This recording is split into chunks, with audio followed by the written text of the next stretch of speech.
विवाह न करिबारु प्रेमिकांकु स्पिरिट ढाली निया लगाई हत्या करथिले प्रेमिक एबे भोगिबाकू पड़िबो आजीवन कारादंड। एभली एक हृदय विदारक घटनार चूड़ांत राय प्रकाश पाइछि। गंजाम जिला छत्रपुर अतिरिक्त जिला दौरा जज प्रदीप कुमार सामल एह मामलार विचार करी अभियुक्त प्रेमिक कृष्णचंद्र साहू को दोषी साब्यस्त करछन्ति। समस्त साक्ष्य प्रमाण को आधार करी अभियुक्त कृष्णचंद्र को आजीवन जेल दंडरे दंडित करछन्ति कोर्ट। गत 2021 जुलाई मासरे गंजाम जिला पुरुषोत्तमपुर थाना अंतर्गत प्रतापपुर ग्रामर आसला एभली अमानुषिक घटना। अभियुक्त को आजीवन कारादंड सहित 10,000 टंका जरिमाना आदेश देइछन्ति कोर्ट। जरिमाना अनादेय सत्वे अतिरिक्त 6 मास जेल दंड भोगिबाकू पड़िबो बोली विचारपति तांको राय उल्लेख करछन्ति। ए मामला रे सरकार पक्षरु 24 जन और मुदाला पक्षरु 2 जन समुदाय 26 जन साक्ष्य ग्रहण करा जायतिला।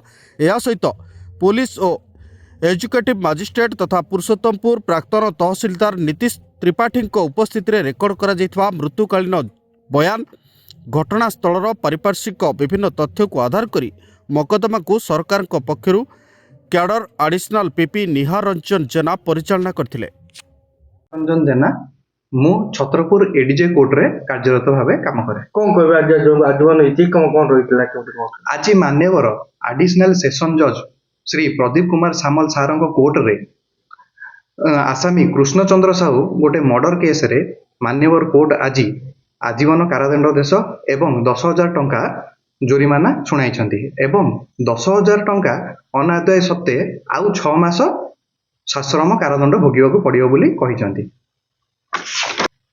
पुरुषोत्तमपुर थाना अंतर्गत प्रतापपुर ग्रामर कृष्णचंद्र साहू बुगुड़ा अंचलर गोटे झील को भल पाउथिला।